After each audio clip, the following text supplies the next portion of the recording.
So here we have two 50s versions of the standard. Now, Lemon Burst is a custom shop R8.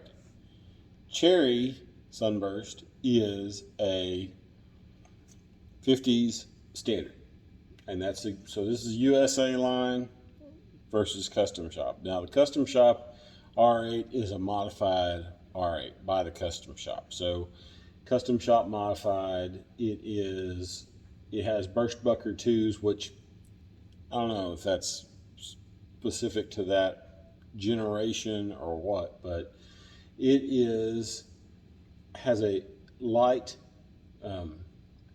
VOS treatment to it, so it doesn't have quite the it's not as glossy as the 50s hand select is.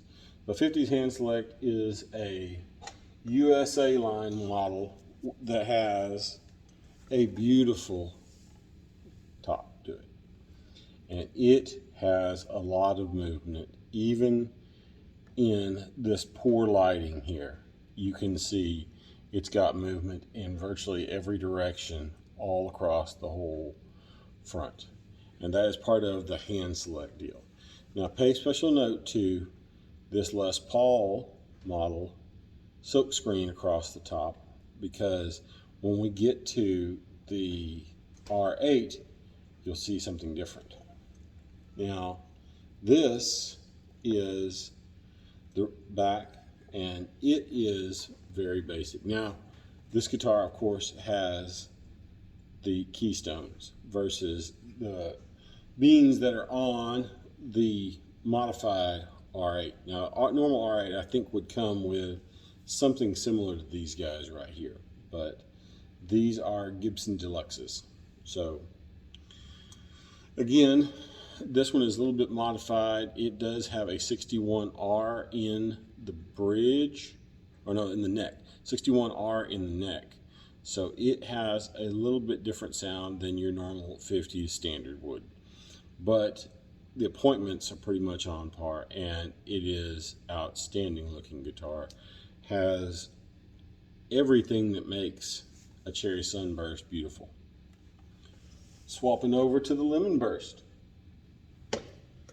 you've got a little bit of movement on here, some of which is eaten up by the VOS treatment, but there is a top to it, and it does have some flame, and it is actually glorious in sunshine.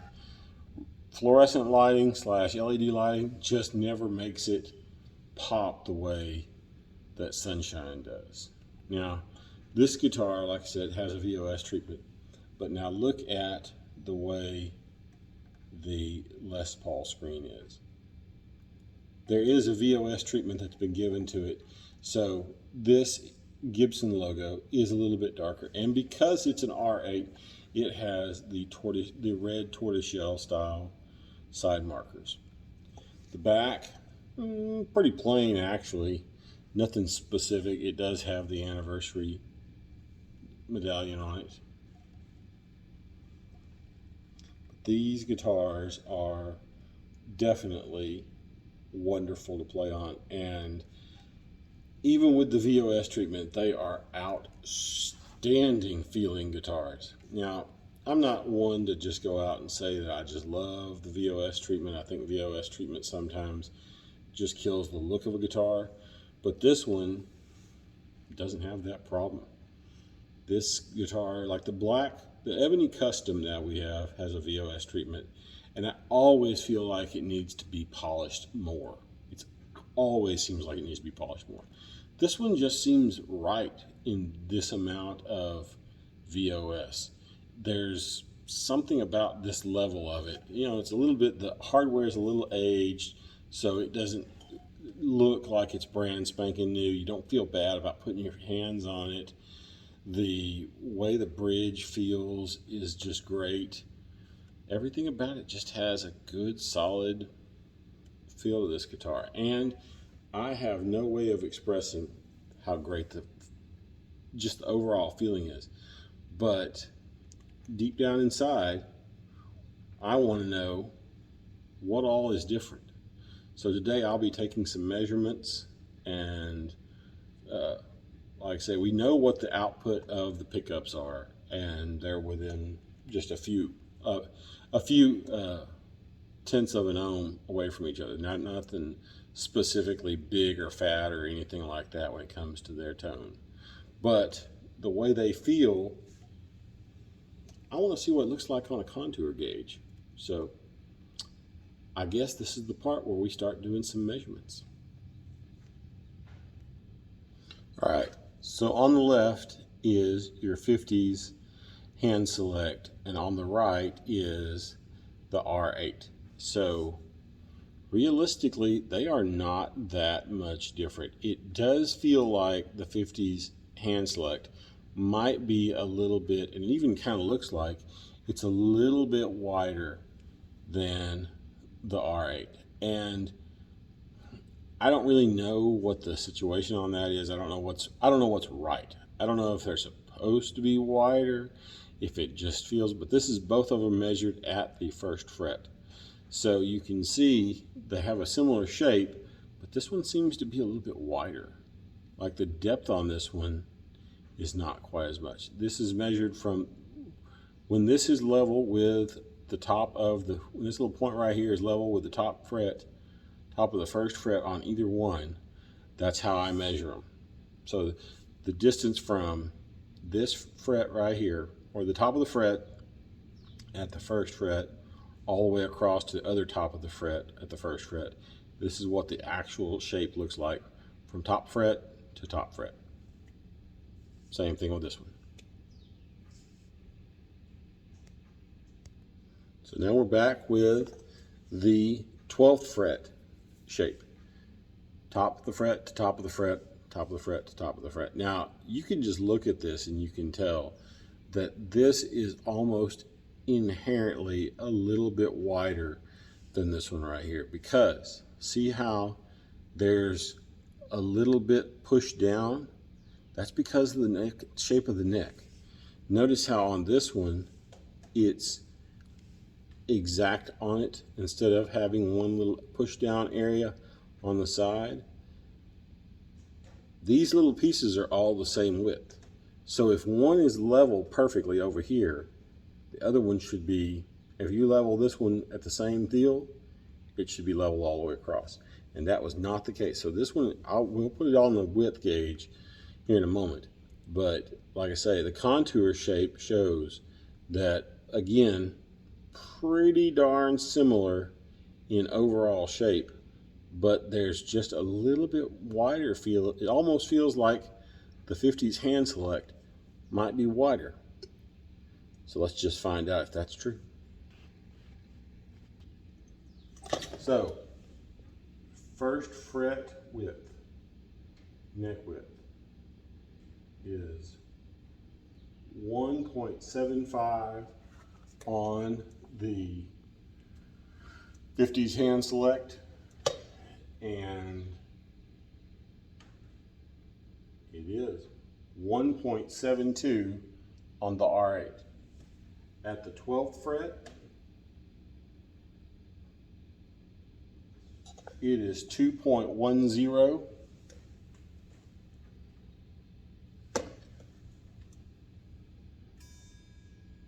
And 2.06. So these guitars really are just a little bit, the R8 is a little bit slimmer. When it comes to nut width,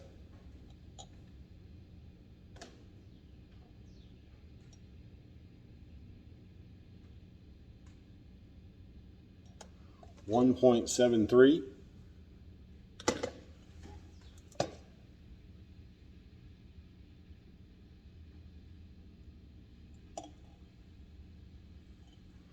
.68.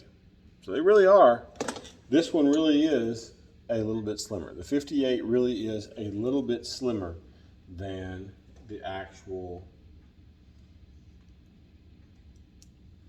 50s hand select. So if you've ever been wondering how much of a how much a difference between the USA run is and the R8, if you have wider hands, you might want to get the 50s hand select because it will save you money and also possibly have a little bit more comfortable neck profile because of its width. So I was not expecting that. Now, I've never looked at the measurements for them. I've never thought, man, I really just want to know exactly how size. So I've never really done this before. This is a new kind of deal for me, and it's really something that Trogley goes into, but I don't generally do it. I just tell you, hey man, does this feel good? Does this not feel good? If you have wide hands, does it feel great? I have big stubby fingers. Like my hands are short fingers with big palm. So my ability and dexterity is mostly due to the fact that I've been playing video games and guitar since I was a teenager. But the 58 has always felt really comfortable for me. And maybe that's why, is because it's a slightly thinner neck, slightly smaller width with that same rounded profile that has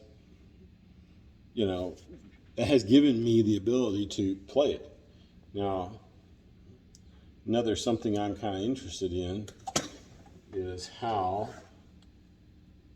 these two necks compare.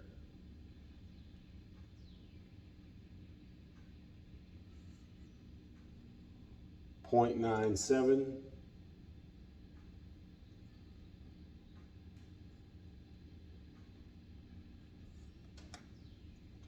.98. So the depth of this neck is a little bit more, but the width is smaller. And I don't know if that's something that is specific to the custom shop models or not, but at the first fret, they are,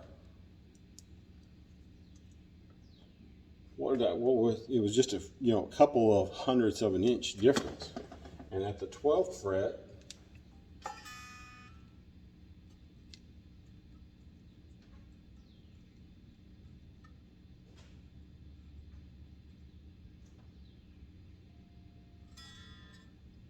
.06.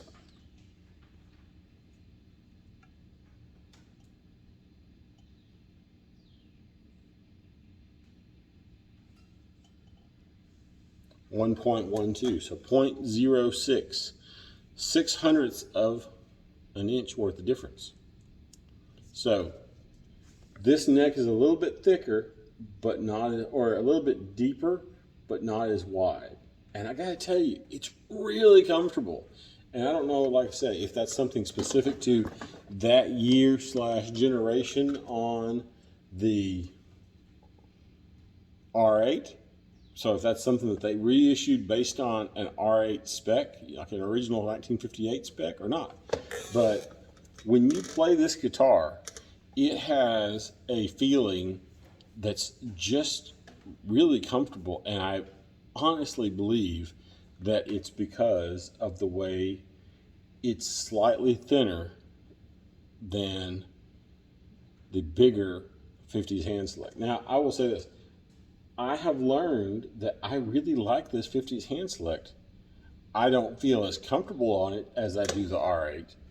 So if you have hands like mine with shorter fingers and big palms, the R8 really might be worth the extra money to get, especially if you can find one like at the demo shop. For getting one of these for less than $4,000, that brings that to where within less than $1,000 more than what one of these is from somewhere like Sweetwater or Guitar Center. At the end of the day, comparing these two to each other sound-wise is not really fair, because the Birchbucker 2s have a different sound, and the hand select has a 61R in it. So you can compare the sounds because they do sound like Les Pauls, but to say this is what this guitar should sound like, or this is what this guitar should sound like, maybe not necessarily the fairest of it all. I'm going to run through a couple of quick tones on clean for both, distortion for both, just to give an idea. But again, bear in mind, this is, results may vary because this guitar and this guitar are demo shop / custom shop modified guitars. So again, because these two guitars are modified, I'm probably just going to keep it pretty basic. I'm not going to do any kind of deep dive changes in tone or anything like that. Everything's going to be set to 10. I'll swap between neck and bridge, but bear in mind these guitars are modified, so they do not have the normal pickups in them. So here we go.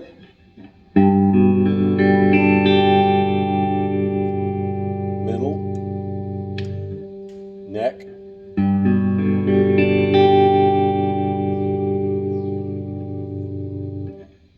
bridge.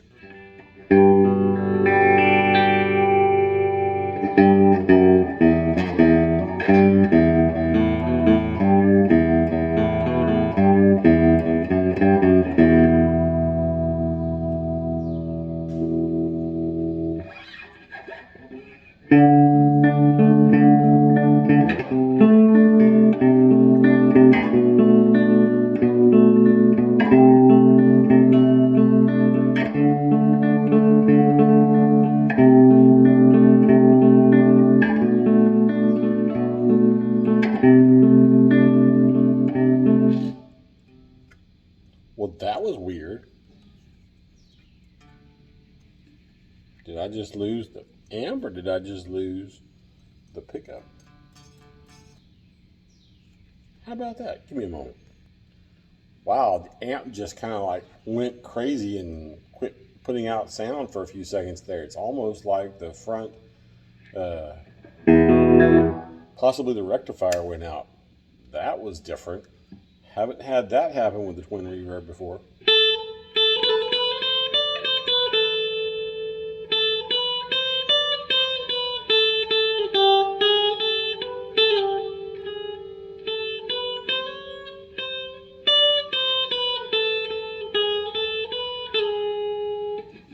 Anyway, on to the all right. Everything's set at 10, starting off in the middle.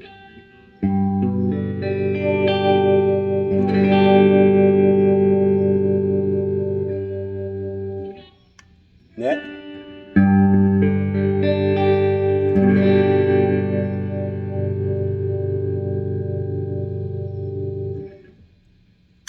Bridge.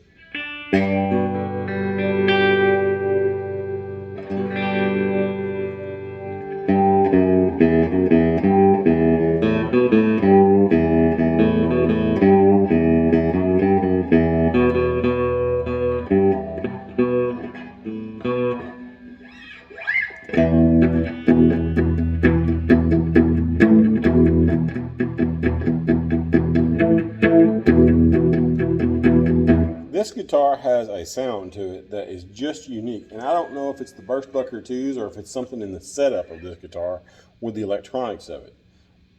This guitar has a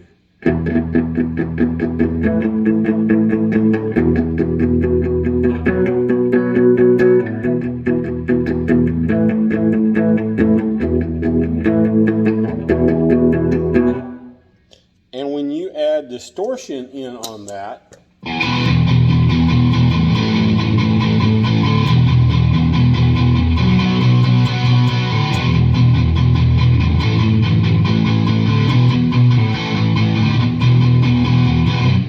this guitar just wails, man. I mean, like,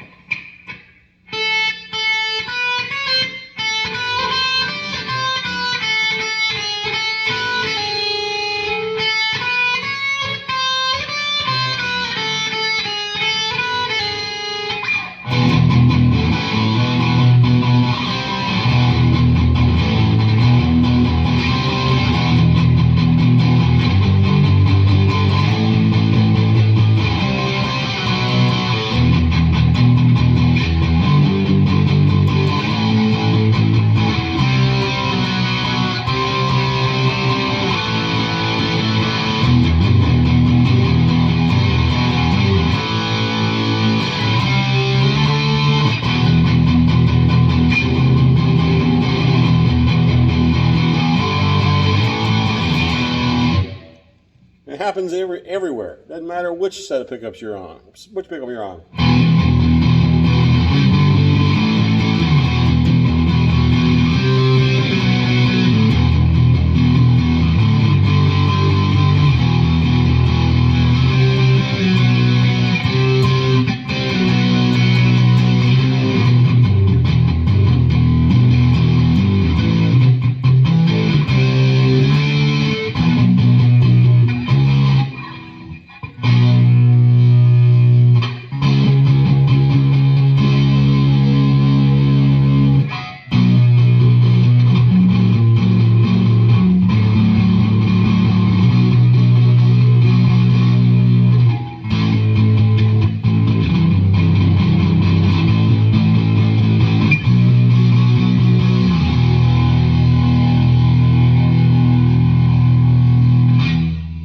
So, let's compare that to the hand select.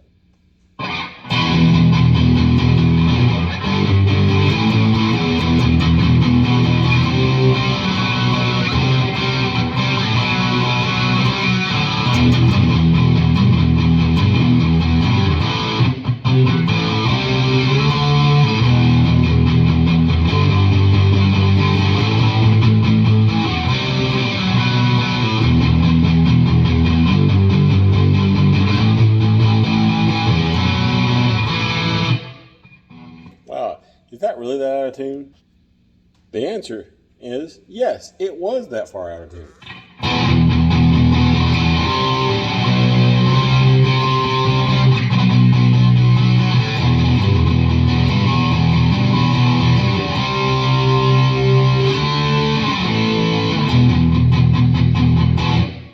See how the R8's just darker, even on the neck pickup.